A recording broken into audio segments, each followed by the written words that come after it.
지난주에 우리는 야고보서에 있는 말씀 처음 부분에서 여러 가지 시험을 만나거든 우리 인생사에 어찌 하루라도 시련과 시험이 없는 날이 있겠습니까? 정도의 차이고 종류의 차이지만 고난, 어려움, trial and temptation, 시험 없는 날이 없는 것이지요. 여러 가지 시험이라 그랬습니다. diverse temptation, 여러 가지 모양새의 시험을 만나면은 온전히 기쁘게 여기라고 말씀해 주셨습니다. 이게 바로 기독교인의 모습입니다.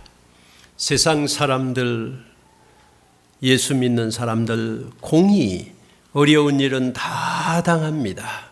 그런데 이 시험을 만날 때 기독교인의 독특한 점은 그걸 기쁘게 해석하는 것입니다. 기독교인의 독특한 점은 해석입니다. 어떻게 받아들이느냐 하는 게 다릅니다.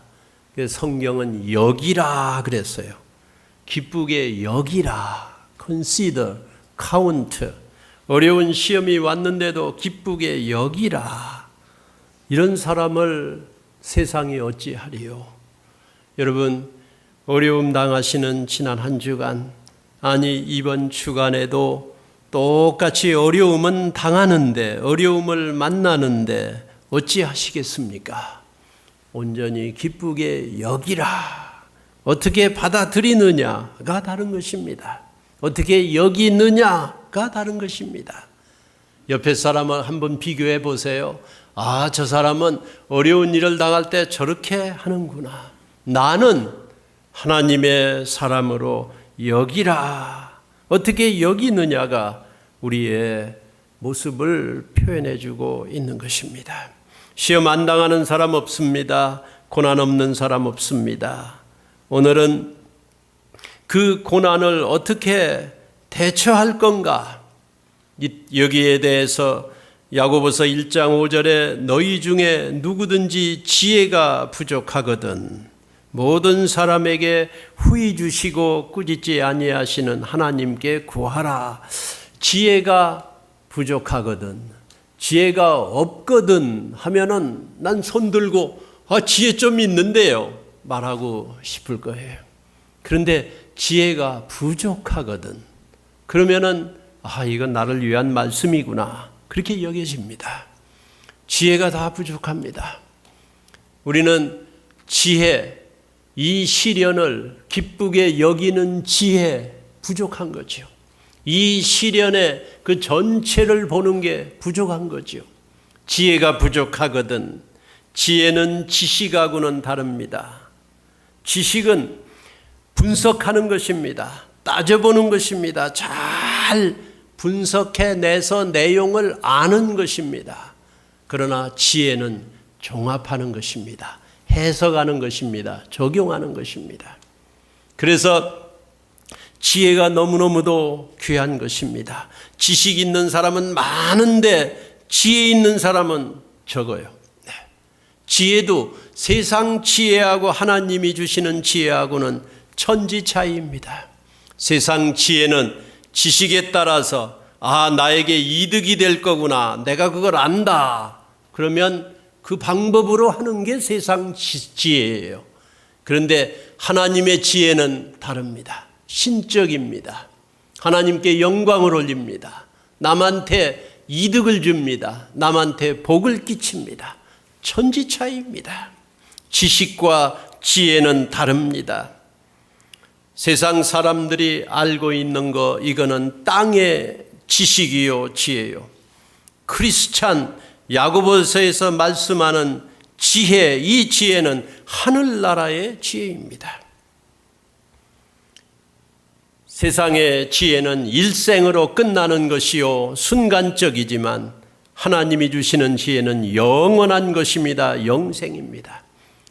지혜, 세상 지혜는 꾀지요 수지요. 수를 잘 놓으면은 줄 서는 거지요. 적당한 사람을 따라가면은. 그러나 하나님의 지혜는 종합하여 볼 때 하나님이 주시는 놀라운 지혜는 이런 꾀를 넘어서는 것입니다. 세상 지혜는 이기적이지만, 지식은 이기적이지만 지혜는 이타적입니다. 다른 사람한테 복이 됩니다. 지식은 현재로 끝나지만 지혜는 미래, 순간, 부분적이지만 전체를 종합하여 응용하고 해석하고 실천하는 게 지혜입니다. 저 사람 성경을 많이 알아. 그 지식이죠. 그런데 그 아는 성경 지식을 어떻게 삶에 적용하느냐 하는 건 지혜입니다. 그거는 하나님이 주시는 힘입니다. 능력입니다. 종합하여 그리스도의 인격으로 성장해 가는 것입니다. 지식은 사람이요, 지혜는 하나님이요. 지식은 나지만 지혜는 다른 사람, 이타, 주의, 교회, 지역, 사회, 이 나라까지 가는고 하나님 나라의 영광을 생각합니다. 지혜는 내 삶의 하루하루 적당한 기술로 연명하는 게 아니고 그 기술의 총체입니다. 그래서 인격이 성장합니다. 거기에는 놀라운 전인격적인 발전이 있습니다. 지혜는 하나님적입니다. 구약에서는 지혜를 호크마라 그렇게 불렀어요. 히브리 말로 구원을 이루시는 하나님의 영광입니다. 하나님의 지혜가 있는 곳엔 하나님의 영광이 나타납니다. 신약에서는 지혜를 소피아라 헬란 말로 구원을 이루시는 하나님의 능력이요, 하나님의 지혜입니다. 구원을 이루시는 게 하나님의 지혜에서 나왔습니다. 예수 그리스도를 통해서 구원받는 거 하나님의 지혜 이외에는 있을 수가 없는 일입니다. 세상 지혜하고 전혀 반대입니다. 예수님이 죽음으로 나의 구원을 이룬다. 사람들은 예수님 살아라, 예수님 우리를 지배하라, 우리에게 지도자 왕이 되라고 요청했습니다. 세상 지식입니다. 근데 하나님의 지혜는 예수님이 십자가의 죽으심으로 모든 법을 다 이루셨었고 우리의 죄를 사하는 보혈을 흘렸습니다. 성도 여러분, 예수님을 구세주와 주님으로 믿으신 여러분 속에 영생하는 지혜가, 하나님의 지혜가 있습니다. 예수 그리스도입니다. 그 예수님 살과 피를 먹고 마시는 성찬에 초대합니다. 여기 예수님을 믿고 세례를 받고 침례를 받고 주님을 공개적으로 신앙 고백한 사람은 여기에 참여할 수 있습니다. 예수님의 살을 먹음으로 주님과 하나 되고 그 구원을 전파하는 것입니다. 세상의 지혜가 아닙니다. 하나님의 지혜입니다. 하나님의 능력입니다. 살을 먹고 피를 마시는 자 예수 그리스도와 하나 되는 것입니다. 지혜, 이 지혜는 놀랍습니다. 지혜는 부족합니다. 지혜가 너무 부족합니다. 지혜가 필요한데요. 종합하는 지혜가 필요한데요. 지식이 있네, 경험이 있네, 저 사람은 참 풍성하게 가진 게 많아, 부자야, 건강해, 창창한 사람이야. 그런데 너무 지혜가 없어요. 그 지혜는 하나도 없어요. 저렇게 살면 안 되는데, 저건 아닌데, 지혜가 없어요. 우리의 삶에 지혜가 없으면 가진 모든 게 다 수포로 흘러가 버리고 마는 것입니다. 지혜가 필요합니다. 너희 중에 누구든지 지혜가 부족하거든. 그럼 어찌할까요? 지혜는 하나님이 주시는 것입니다. 지식은 학교 가면 배워요. 잘하는 기술은 기술자 옆에 가서 있으면 배웁니다. 인간관계, 세상에서 줄 잘 서면 그 사람 따라서 또 덕을 볼 수도 있을지 몰라요.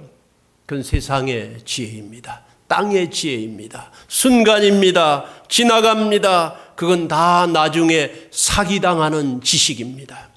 예수님 말씀하시길 나 전에 온 자는 훔치고 빼앗고 핥히고 부시고 파괴시키는 자였지만 내가 온 것은 양으로 하여금 생명을 얻게 하고, 세상 지혜가 아니에요. 영원한 생명이에요. 의미가 있습니다. 해석이 있습니다. 거기에 본질적인, 거기에 충만한 지식, 그 본질을 알게 해줍니다. 목적을 알게 해줍니다. 하나님의 지혜예요.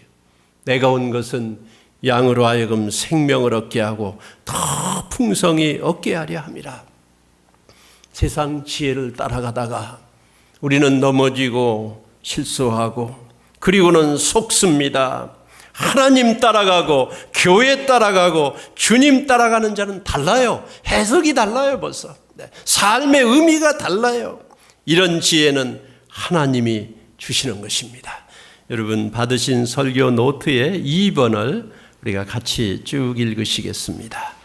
2번 지혜는 하나님이 주신다 했습니다. 읽습니다. 지혜는 하나님이 주신다. 또요.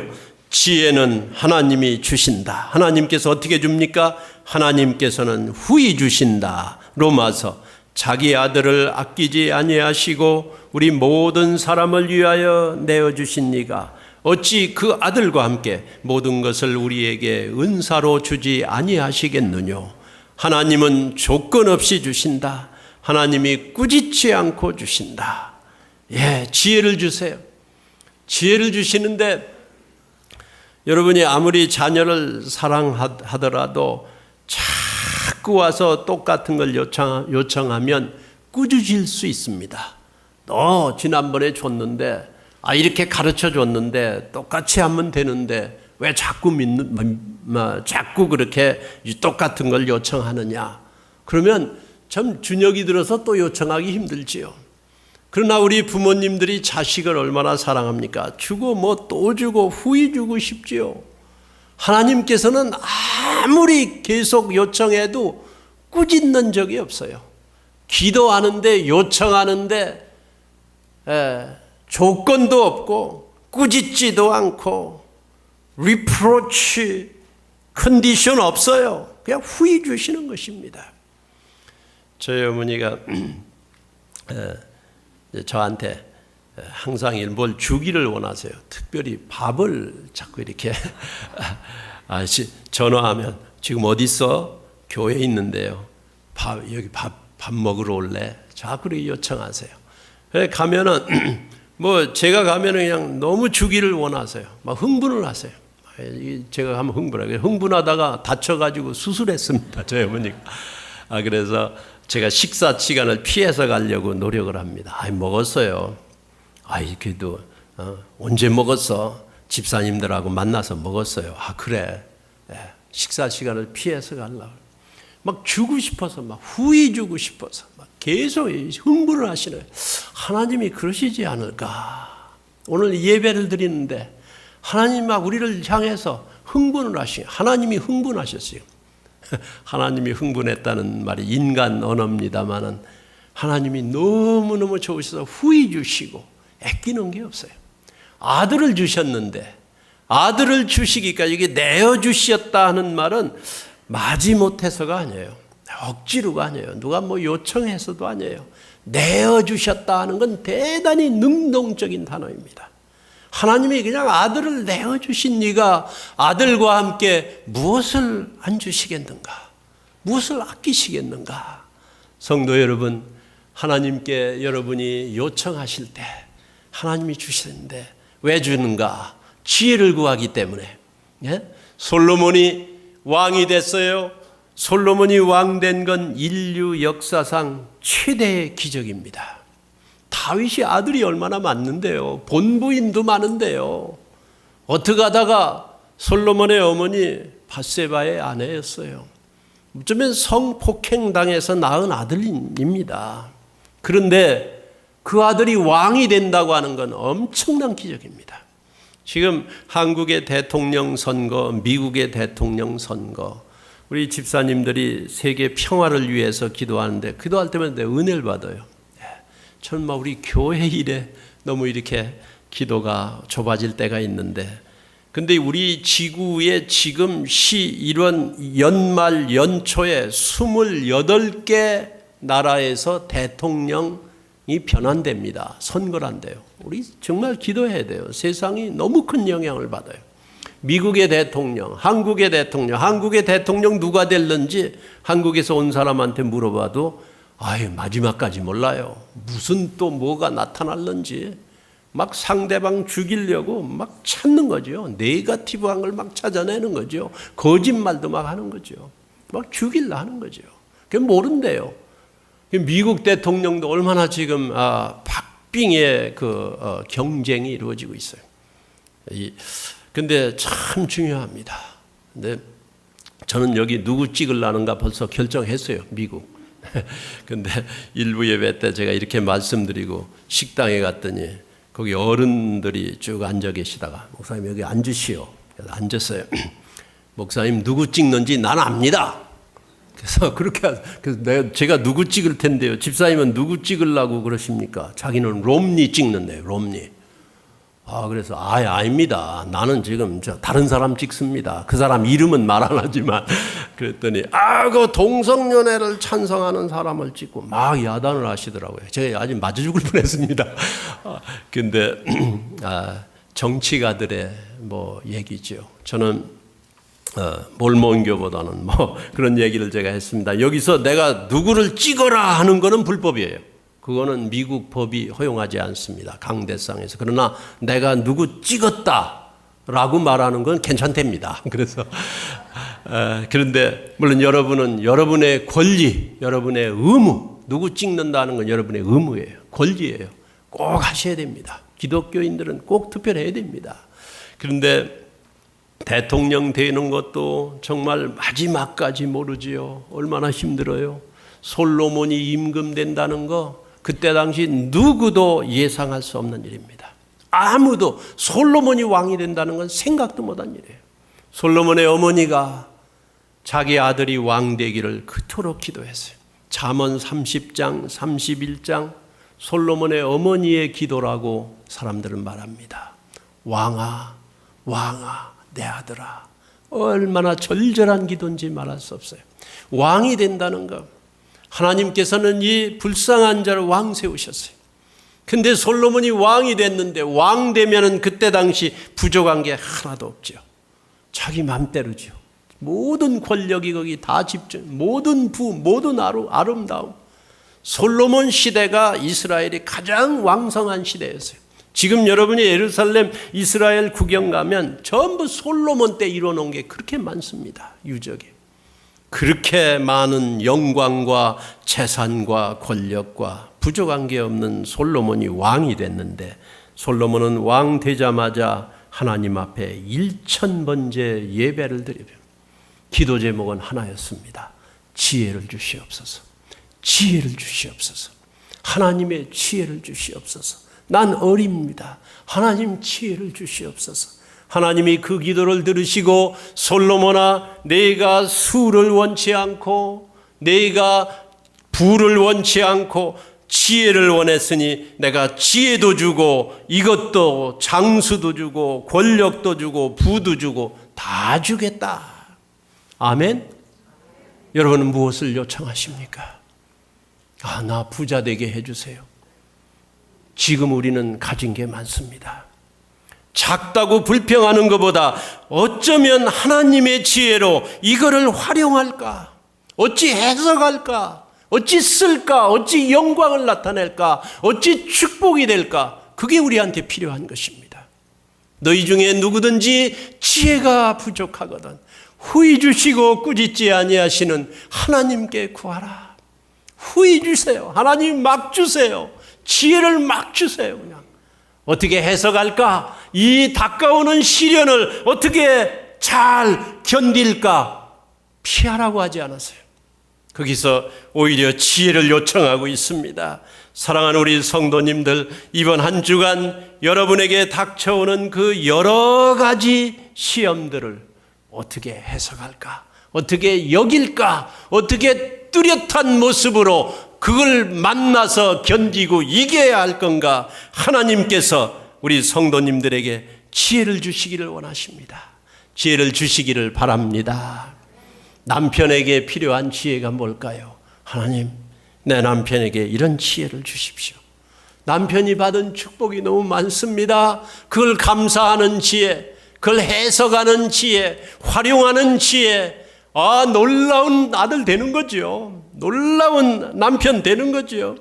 내 아들, 내 딸에게 지혜를 주십시오.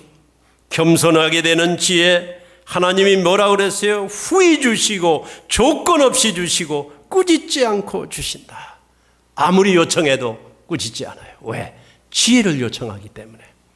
술을 주세요. 장수를 주세요. 나에게 영광을 주세요. 높은 자리 주세요. 하나님이 걱정하세요. 지혜부터 우리는 필요한 것입니다. 지혜 없는 사람한테 올려주면 안 되는 거죠. 지식 있는 자가 죄는 더 큰 죄 질 수 있습니다. 기술 있는 자가 더 큰 실수할 수 있습니다. 지혜 없는 사람의 손에 들려진 무기는 위험천만한 것입니다. 하나님께 누구든지 지혜가 부족하거든 하나님 접니다. 부족합니다.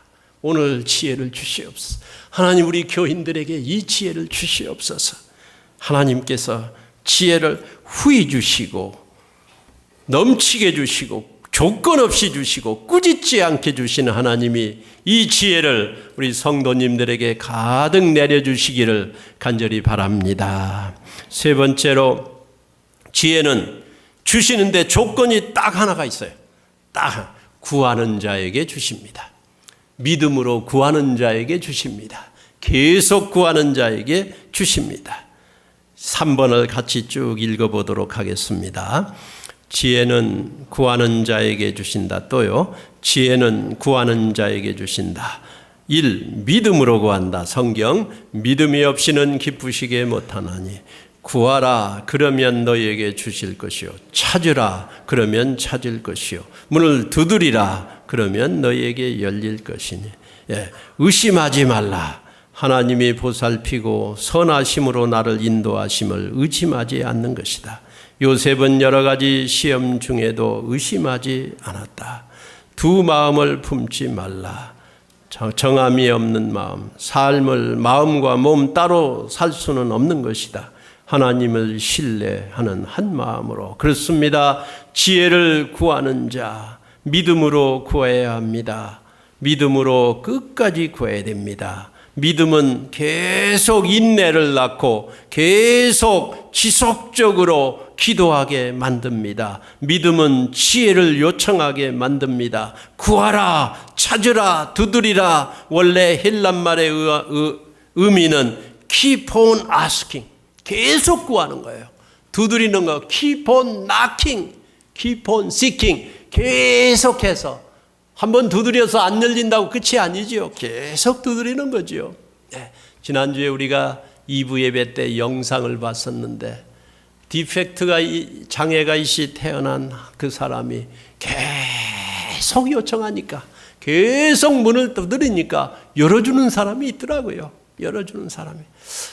이렇게 사랑해도 안 받아주는데, 이렇게 전도를 해도 안 받아주는데, 이렇게 친절히 해도 계속 고개를 돌리는데 keep on asking, 계속 하다 보면 그 마음이 열리지요.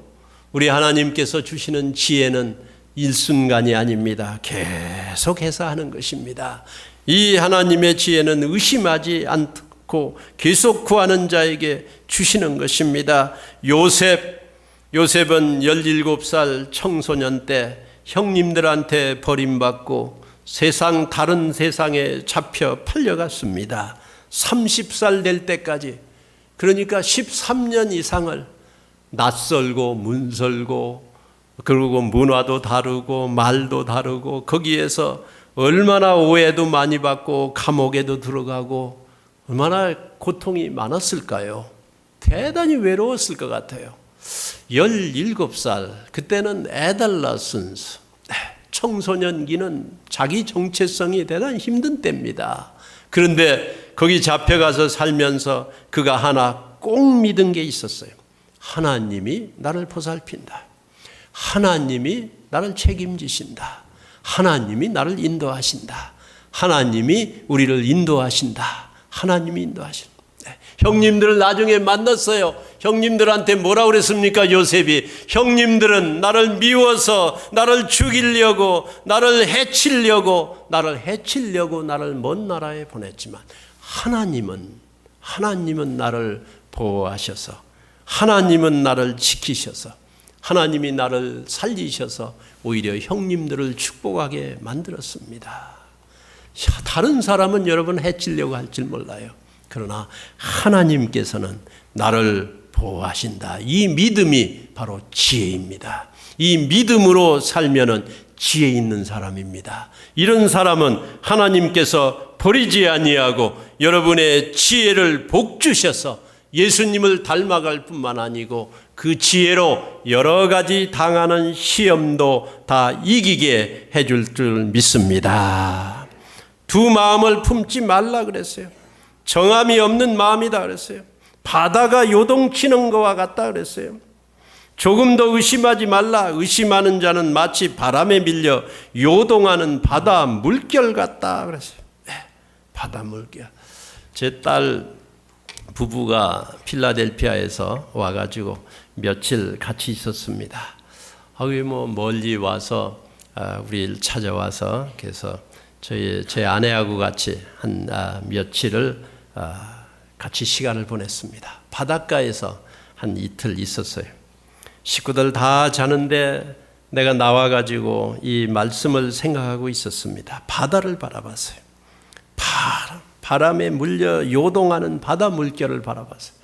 그 가득한 물 잔잔하다가 바람이 불면 파도가 쭉 밀려와서 있던 물이 어디 갔는지 다 없어지고 또 밀려오고 또 밀려오고 요동쳐요. 고정된 게 없어요. 야고보는 갈릴리 사람입니다. 갈릴리 근처에서 살았어요. 그래서 아마 자주 그 갈릴리 호수를 가봤을 거예요. 갈릴리 호수는 잔잔한 호수지만 대단히 큰 호수고 높은 산 밑에 있어서 바람이 불 때는 요동치는 파도가 무섭습니다. 예수님이 탄 배도 한번 다 물속에 파묻힐 뻔했죠. 그 야고보는 사람의 믿음이 마음이 흔들리고 두 조각 나고 한 마음이 아니고 다 갈라진 마음을 생각할 때 요동치는 바람에 물려 요동치는 바다 물결을 생각했습니다. 이 세상에 시험 안 당하는 사람 없지요. 어려운 일 안 당하는 사람 없지요. 그런데 마음은 주님이 주시는 마음은 한 마음, 주님의 지혜를 구하는 마음은 한 마음입니다. 의심이 있습니다. 우리가 의심이 생겨요. 그러나 마음은 다시 모아져야 합니다. 파도가 옵니다. 물결이 칩니다. 막을 수 없지요. 그러나 마음은 모아져야 합니다. 주님의 지혜를 구하는 마음은 한 마음이어야 합니다. 제가 생각해 봤어요. 주님, 내가 이렇게 기도를 드리는데 소원을 가졌는데 제 마음은 어떻습니까? 막 내려놔야 돼요. 막 주님한테 집중해야 돼요. 죄를 회개해야 돼요. 한 마음이 돼요. 우리는 예수님의 살을 먹을 때 다른 마음은 내려놓습니다. 주님의 살을 먹습니다. 피를 마십니다. 내 죄를 사해 주셨고 그 피를 마시고 나 예수님과 하나 됩니다. 그 지혜를 주님을 내가 받아들입니다. 어떤 어려움이 와도 요동치는 바다처럼 내 마음을 마구 흔들지라도 내 마음은 내 형편은 흔들릴지 모르지만 마음은 하나입니다. 주님 지혜를 주십시오. 누구든지 지혜가 부족하거든 후히 주시고 꾸짖지 아니하시는 하나님께 구하라. 그리하면 주시리라. 이 지혜를 우리 성도님들 이번 주간에 가득 주시기를 예수님의 이름으로 축원드립니다. 기도하시겠습니다.